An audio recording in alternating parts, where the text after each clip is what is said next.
কড়া নাড়ছে ঈদ উল ফিতর। চলতি বছরের সরকারি ক্যালেন্ডার ও নির্বাহী আদেশের সমন্বয়ে সরকারি কর্মকর্তা কর্মচারীরা এবার ঈদে পাচ্ছেন টানা 7 দিনের ছুটি। তাই তো প্রিয়জনের সঙ্গে ঈদের আনন্দ ভাগাভাগি করতে ভোরের আলো ফোটার আগেই রাজধানীর মানুষ ছুটছেন নিজ নিজ গন্তব্যে। কমলাপুর রেল স্টেশন থেকে শুরু করে গাবতলী বাস টার্মিনাল, সবখানি এখন লক্ষ্য করা যাচ্ছে মানুষের উপচে পড়া ভিড়।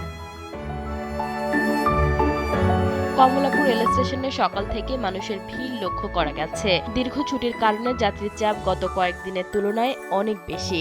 শুধু রেল নয়, রাজধানীর গাবতলী সহ প্রধান বাস টার্মিনালগুলোতেও মানুষের প্রচুর চাপ দেখা যাচ্ছে। যাত্রী নিরাপত্তা নিশ্চিত করতে এবং বিনা টিকিটে প্রবেশ রোধেও প্ল্যাটফর্মগুলোতে রয়েছে কড়াকড়ি ব্যবস্থা। সাধারণত 21 মার্চ ঈদের মূল ছুটির পাশাপাশি 19 থেকে 23 মার্চ পর্যন্ত 5 দিনের ছুটি নির্ধারিত ছিল, কিন্তু মাঝখানে 18 মার্চ অফিস খোলা থাকায় যাতায়াতের সুবিধার্থে সরকার ওই দিনটিও নির্বাহী আদেশের ছুটি ঘোষণা করে। ফলে 17 মার্চ থেকে 23 মার্চ পর্যন্ত টানা 7 দিনের ছুটি উপভোগ করবেন চাকরিজীবীরা।